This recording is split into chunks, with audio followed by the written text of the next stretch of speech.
গোটা দুনিয়াটাই পরীক্ষা। আল্লাহ যারে পছন্দ করে বেশি তার পরীক্ষাও। আসাদুন নাসি বালাআন আল আম্বিয়া, এই পৃথিবীতে আল্লাহ সবচেয়ে বেশি বালা মুসিবত দিয়ে পরীক্ষা করেছেন নবীদের, কারণ নবীরা আল্লাহর কাছে কম প্রিয় না বেশি প্রিয়? যেহেতু প্রিয় বেশি, পরীক্ষাও।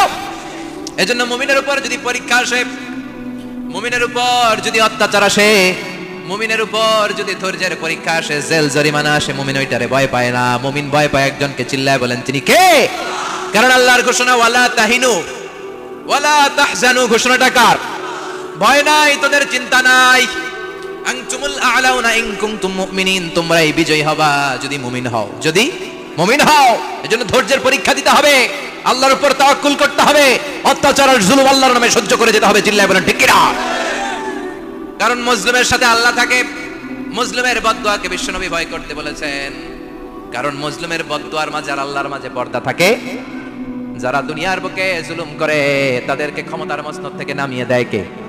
আর যারা মজলুম হয়, যাদের রক্ত দিয়ে জমিন ভেজে, তাদেরকে জমিনের ক্ষমতা দিয়ে দেয় কে? আর যারা রক্ত ঝরায়, ইতিহাস বলে তারা শেষ পর্যন্ত প্রাণ আর জান নিয়ে পালাবার জায়গাটা পায় না। চিল্লায় বলেন ঠিক কি না? এজন্য মুমিন খুব ভালো করে জানে, রাত্রি যত গভীর হয়, সুবহে সাদিকের সময় কাছে আসতে থাকে। গর্ভবতী নারীর পেটের জ্বালা যন্ত্রণা, ব্যথার পেইন যত বাড়ে, নতুন মেহমান আগমনের সময় কাছে আসতে থাকে। তেমনি ইসলামের পক্ষের শক্তির উপর যদি অত্যাচার, অনাচার, স্টিম রোলার বেড়ে যায়, এটা প্রমাণ করে ইসলামের বিজয়ের সময় কাছে আসতে শুরু করেছে। চিল্লায় বলো ঠিক কি না? এজন্য রাব্বুল আলামিন ডেকে বলেন, গোলাম লিয়াবলুয়াকুম আইয়ুকুম আহসানু আমালা, কে ভালো আমল করো, কে খারাপ আমল করো, এজন্য আমি জীবন মরণ তৈরি করেছি। চিল্লায় এখন ঠিক কি না? এরপর আল্লাহ বললেন, ওয়ালাকাদ যায়্যানাস সামাআদ দুনিয়া বিমাসাবিহা ওয়া জাআলনাহা রুজুমান লিশ-শায়াতিন। সুবহানাল্লাহ বলেন, ওয়ালাকাদ যায়্যানাস সামাআদ দুনিয়া। মাইকম্যান কোথায়? সাউন্ডটা বাড়াও। এত দুর্বল কেন তোমার সাউন্ড? মনে হচ্ছে আমি মাইক ছাড়া কথা বলছি। সাউন্ডটাকে স্ট্রং করো। ওয়ালাকাদ যায়্যানাস সামাআদ দুনিয়া, I have beautified the closer sky with candles, with light and stars. আল্লাহ বললেন, আমি দুনিয়ার আকাশকে তারা দিয়ে সুশোভিত করেছি। আকাশে তারা আছে না নাই? এগুলো এমনি এমনি হয়েছে না? তৈরি করছে কে? বিশ্বাস হয়? কোনো সন্দেহ আছে? এখন তো লাইটিং ফাইটিং এর যুগে তারার যে কি সৌন্দর্য আমরা বুঝি না। আমরা যখন ছোটবেলা গ্রামে যেতাম, রাতের বেলা তারার মেলা, কি সুন্দর, একটার চেয়ে একটা সুন্দর। শুকতারা, ধ্রুব তারা, সপ্তর্ষি মণ্ডল, 7টা তারার একটা চেইন আছে, চেনেন এগুলো? কি সুন্দর তারা! এগুলো তৈরি করে রেখেছে কে? প্রথম আকাশের মহাশূন্যকে আল্লাহ এই তারকা দিয়ে বিউটিফাই করেছেন। ইটস এ ক্যান্ডেল, আল্লাহ সাজিয়ে রেখেছেন। আমরা খালি চোখে যেটা দেখি, এটা কিন্তু আকাশ না, এটা প্রথম আকাশ নয়। প্রথম আকাশ যে কত দূরে আমেরিকার নাসার বিজ্ঞানীরাও জানে না। খালি চোখে আমরা যা দেখি, এটা প্রথম আকাশের মহাশূন্য, এর অনেক অনেক অনেক উপরে প্রথম আকাশ।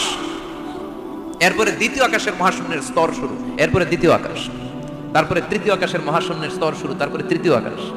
একটার চেয়ে আরেকটা বড়। প্রথম আকাশের চেয়ে দ্বিতীয় আকাশ কত বড় বলি? আপনার হাতের আংটিটা যদি সাহারা মরুভূমিতে আপনি ছড়ে ফেলে দেন, পুরো মরুভূমির তুলনায় আংটি যত ছোট, আল্লাহর দ্বিতীয় আসমানের তুলনায় আল্লাহর প্রথম আসমানটা ঠিক তত ছোট। একটার চেয়ে একটা বড়, একটার চেয়ে একটা বড়। সূর্য দেখে আমরা অবাক হয়ে যাই, 9,30,00,000 মাইল দূরে। এই পৃথিবীর চেয়ে 13 লক্ষ গুণ বড়। এটার সানশাইন, আলো আসতে পৃথিবীতে 8 মিনিট 18 সেকেন্ড লেগে যায়। আমরা মনে করছি সূর্যই বড়। আমরা বসে আছি মাইথার দিয়াতে, তাই না? এই জায়গাটার নাম কি? মাইথার দিয়া। কি খালি এতটুকু প্যান্ডেলের সমান? কত বড় মাইথার দিয়া! এই পুরো মাইথার দিয়া কোন থানায় পড়ছে? দাউদকান্দি। দাউদকান্দি হচ্ছে কুমিল্লার 16টা থানার একটা, ঠিক কিনা? 16 থানা মিলে কুমিল্লার একটা জেলা। এরকম কয়টা জেলা আছে? 64 জেলা। এই 64 জেলা মিলে আমাদের সুজলা সুফলা শস্য শ্যামলা ডিজিটাল বাংলাদেশ। কথা কন। আর বাংলাদেশ হচ্ছে পৃথিবীর সবচাইতে বড় দেশ। হ্যাঁ, 64 জেলা, এরপরে ছোট। যাদের অ্যাটলাস ম্যাপ নিয়ে যাদের ধারণা আছে, তারা দেখবেন বাংলাদেশ এই শব্দটা লেখার জায়গা আমরা পাই না। মানচিত্রে বাংলাদেশ শব্দটা লেখার জায়গা পায় না। বিআরএ উঠে যায় ইন্ডিয়ার উপর, আর ডিএসএচ উঠে যায় আবার ইন্ডিয়ার উপর। মাঝখানের 2টা অক্ষর বাংলাদেশের উপরে পড়ে। চিল্লায় বলেন ঠিক কিনা? কত ছোট দেশ। পাশের ইন্ডিয়া 20-25 গুণ বড়। ইউরোপ আমেরিকার অনেক দেশ আছে, আমেরিকায় বাংলাদেশের চেয়ে শতগুণ বড়। কানাডা কয়েকশো গুণ বড়, রাশিয়া কয়েকশো গুণ বড়।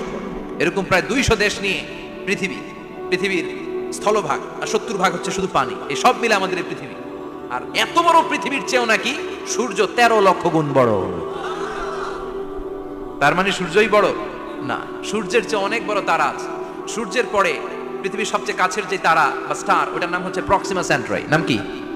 প্রক্সিমা সেন্ট্রারি, এরপরে আলফা সেন্ট্রারি এ, আলফা সেন্ট্রারি বি, ইটা ক্যারিনা, বেটেলজিউস, এরকম একটার পর একটা তারা। যেই সূর্য পৃথিবীর চেয়ে 13 লক্ষ গুণ বড়, বেটেলজিউস নামে একটা তারা আছে, ওটা সূর্যের চেয়ে 33 কোটি গুণ বড়। তার মানে কি বেটেলজিউসই সবচেয়ে বড় না? ছোট্ট একটা তারা। এই বেটেলজিউসকে খেয়ে ফেলাইতে পারে এরকম হাজার কোটি গুণ বড় সাইজের তারা আছে না নাই? এরকম কয়েক বিলিয়ন তারা নিয়ে আমাদের গ্যালাক্সি গঠিত। আমাদের গ্যালাক্সি, এটার নাম মিল্কি ওয়ে। এটার নাম কি? আমাদের গ্যালাক্সি। এই গ্যালাক্সিতে আমাদের অবস্থান। এরকম কত হাজার কোটি গ্যালাক্সি আছে আমেরিকার নাসার বিজ্ঞানীরাও জানে না। আমাদের গ্যালাক্সির সবচেয়ে কাছের যে গ্যালাক্সি, ওই গ্যালাক্সিটার নাম হচ্ছে অ্যান্ড্রোমেডা। কি নাম? অ্যান্ড্রোমেডা। আমাদের গ্যালাক্সি থেকে কেউ যদি কাছের গ্যালাক্সি অ্যান্ড্রোমেডাতে যেতে চায়, তার 2.5 মিলিয়ন লাইট ইয়ার্স সময় লেগে যাবে।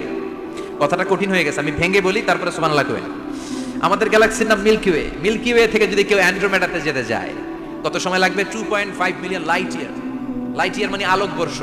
আলোর গতিতে যদি ছোটা যায়, 2.5 মিলিয়ন মানে হচ্ছে প্রায় 25 লক্ষ। তাহলে পৃথিবীতে সবচেয়ে দ্রুতগামী যে বিষয়টা আবিষ্কৃত হয়েছে সেটা হচ্ছে আলো। এই যে লাইট মারলে যে ছুটে, এই লাইট প্রতি সেকেন্ডে 1,86,000 মাইল বেগে ছুটতে পারে। 1 মিনিটে না, 1 ঘন্টা না, 1 মিনিটে না, 1 সেকেন্ডে আলো চলে যায় কয় mile? 1,86,000। Could you imagine that? আপনি কল্পনা করতে পারেন? হয়তো মাথা নাড়াইতেছেন। এটা কি কল্পনা করা যাবে? আমার তো তার ছেড়ে যাচ্ছে। 1 সেকেন্ডে নাকি আলো ছুটে 1,86,000 মাইল বেগে। 1 সেকেন্ড শব্দ কইতে তো 2 সেকেন্ড লাগে। কথা কোন? এর মধ্যে আলো চলে গেছে 1,86,000 মাইল। তো কোন রকেট যদি আপনি পান, যে রকেট দিয়ে সেকেন্ডে 1,86,000 মাইল বেগে রকেটটা ছুটবে প্রতি সেকেন্ডে, খেয়াল করেন, ঘন্টায় না, মিনিটে না, কিসে? সেকেন্ডে। যে রকেটটা সেকেন্ডে 1,86,000 মাইল বেগে ছুটবে, ওই রকেটটা দিয়ে আমাদের গ্যালাক্সি থেকে আমাদের পাশের গ্যালাক্সি অ্যান্ড্রোমেডাতে পৌঁছতে আপনার 25 লক্ষ বছর লেগে যাবে। সুবহানাল্লাহ বাড়িতে গিয়ে বললেন। এরকম বিশাল বিশাল তারা দিয়ে আমাদের আকাশটারে বিউটিফাই করেছে কে? এজন্য আল্লাহ বললেন, ওয়ালাকাদ যায়্যানাস সামাআদ দুনিয়া বিমাসাবিহা ওয়া জাআলনাহা রুজুমান লিশ-শায়াতিন। আমি এই দুনিয়ার আকাশটারে সুন্দর সুন্দর তারকারাজি লাইটের মতো সেটিং করে সুশোভিত করেছি। আবার এই তারকা দিয়ে আমি শয়তানদেরকে প্রহার করেছি। সুবহানাল্লাহ। শয়তানদেরকে আল্লাহ তারা মেরে আঘাত করে। সুবহানাল্লাহ বলেন। এরপরে এই সূরার প্রথম রুকুর শেষে আল্লাহ বললেন, وَأَسِرُّوا قَوْلَكُمْ أَوْ اجْهَرُوا بِهِ إِنَّهُ عَلِيمٌ بِذَاتِ الصُّدُورِ أَلَا يَعْلَمُ مَنْ خَلَقَ وَهُوَ اللَّطِيفُ الْخَبِيرُ। আল্লাহ বললেন, وَأَسِرُّوا قَوْلَكُمْ, তোমরা যদি গোপনে কথা বলো, আও ইজহারু বিহি, কিংবা স্পষ্ট করে বলো, সব শুনে কে? আপনি যেমনি বলেন শুনবে কে? বলেনই নাই, শুধু মনে মনে ভাবছেন, শুনবে কে? সুবহানাল্লাহ কইবেন না? সাত আকাশের উপরে, আরশের উপরে তার অবস্থান, সাত জমিনের নিচে কোনো গোপনতম প্রকোষ্ঠে, কোনো ছোট্ট বাক্সের ভেতরে যদি কোনো পিপিলিকা নীরবে হেঁটে যায়, আল্লাহ বলে আমি ওই পিঁপড়ার হেঁটে চলার পায়ের আওয়াজটাও শুনতে পাই। এজন্য কেউ যেটা শোনে না, শুনে কে? এরপর আল্লাহ বললেন, হুয়াল্লাযী জাআলা লাকুমুল আরদা যালুলান ফামশু ফি মানাকিবিহা ওয়া কুলু মির রিজকি ওয়া ইলাইহিন নুশুর। সুবহানাল্লাহ বলেন। আল্লাহ ডেকে বললেন, গোলাম, তোমাদের জন্য জমিনটারে আমি বিছানা বানিয়েছি। আল্লাযী জাআলা লাকুমুল আরদা ফিরাশা, জমিনটারে বিছানা বানিয়েছে কে? এই বিছানার মতো সমতল জমিন দিয়ে তোমরা হেঁটে বেড়াও, চলে বেড়াও, হেলে দুলে পড়ার সুযোগ নাই, ঠিক কি না? এই যে মাইথার দিয়ার আজকের যে ময়দান, এটা যদি বিছানার মতো সমান না হইতো বসতে পারতেন? কথা কোন? এই ময়দানের প্যান্ডেলের এদিক দিয়ে উঁচা, এদিক দিয়ে গর্ত, এদিক দিয়ে নিচা, এদিক দিয়ে খাড়া, কেমন হইতো? কথা কোন? কেউ আমারে দেখতো, কেউ দেখতো না, কেউ দাঁড়াইয়া, কেউ বইসা, আছে না নাই? কিন্তু জমিনটারে সমতল বানালো কে? আপনি যদি বিমান থেকে যদি আপনি দেখেন, বিমানের গ্লাস দিয়ে, জানলা দিয়ে যদি আপনি নিচের দিকে তাকান, আপনি দেখবেন মনে হবে পুরো জমিনটাকে আল্লাহ সবুজ কার্পেট দিয়ে কার্পেটিং করে রেখেছে। এই সৌন্দর্য দিয়েছে কে? আবার রব্বুল আলামিন বলেন, জমিনটারে সমান দেখে, কার্পেটিং দেখে মনে করো না তোমরা বেঁচে গিয়েছো। আমার দেয়া বিধান আমার জমিনে যদি কায়েম করতে না পারো, এই কার্পেটিং করা জমিনের ভেতরে আযাব আছে না নাই? এই পুরো জমিনের ভেতরে আছে আগুন আর আগুন। আগ্নেয়গিরির অগ্নুৎপাত জ্বালামুখে বিস্ফোরণ করে দিয়ে গোটা বিশ্বটারে মুহূর্তে মেসাকার করে দিতে পারে কে? এজন্য আল্লাহ ডেকে বললেন, গোলাম, আমিনতুম মান ফিস সামাই আন ইয়াখসিফা বিকুমুল আরদা ফাইযা হিয়া তামুর। তোমরা কি ভেবেছো নাকি বেঁচে যাবা? আমি চাইলেই পুরো জমিনটারে কাঁপিয়ে দিতে পারি। আইয়াখসিফা বিকুমুল আরদ, খাসাফ মানে ল্যান্ডস্লাইড। খাসাফ মানে কি? ল্যান্ডস্লাইড, ভূমিধস, ভূকম্পন, আর্থকোয়েক, আছে না নাই? বাংলাদেশে তো ভূমিকম্প হয় না, না? টের পাইছেন? মাঝে মাঝে মাঝরাতে হয় না? 3টার দিকে নিজেই দৌড় দিব না, বাচ্চারা লইয়া দৌড় দিব, লুঙ্গি পইরা দৌড় দিব না, লুঙ্গি ছাড়া দৌড়াম, কথা কম। এই ভূমিকম্প আছে না নাই? আল্লাহ বলে, মনে করো না জমিনটা সমতল, কার্পেটিং করে দিয়েছি, এই কার্পেটিং এর ভিতরেও আগুনের দলা আছে না নাই? আবার আল্লাহ বললেন আমিনতুম মান ফিস সামাই আন ইউরসিলা আলাইকুম হাসিবা, নিচে যেমনি কার্পেটিং করা জমিনের ভেতরে অগ্নুৎপাত রেখে দিয়েছি, মাথার উপর থেকে আযাব দেওয়ার সুযোগ আছে না নাই? চাইলে আল্লাহ অগ্নি বৃষ্টি দিতে পারে, আগুন বৃষ্টি দিতে পারে, থান্ডার বজ্রপাত দিতে পারে। আপনারা লূত আলাইহিস সালামের কওমের নাম শুনেছেন? তারা হোমোসেক্সুয়ালিটি, সমকামিতা করত। ফলে আল্লাহ তাআলা বিশাল এক চিৎকার মেরে সাইয়েদনা জিবরাইলের মাধ্যমে পুরো জমিনটা শেষ করে দিলেন। ফাজআলনা আলিয়াহা সাফিলাহা ওয়া আমতারনা আলাইহিম হিজারাতাম মিন সিজিল। তাদের অপকর্মের কারণে জর্ডানের ওই এলাকাটাকে আল্লাহ বললেন জিবরাইল এলাকাটারে হাতে তুলে নে, আকাশের উপরে তুলে পুরো এলাকা সহ মানুষ সহ জমিনের মধ্যে গেড়ে দে। জমিনের নিচের মাটি উপরে নিয়ে গেল কে? উপরের মাটি নিচে নিয়ে গেল কে? পুরো জায়গাটা এখন ডেড সি হয়ে গেছে। কি সি? ডেড সি নাম শুনেন নাই বোধহয়? আজকে শুনে রাখেন, এটারে বলে মৃত সাগর। এটা গজবের জায়গা, ওখানে মানুষও ডুবে না।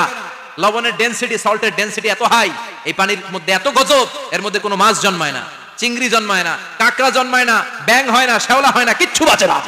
এটা গজবের জায়গা। চিল্লায় বলেন ঠিক কিনা?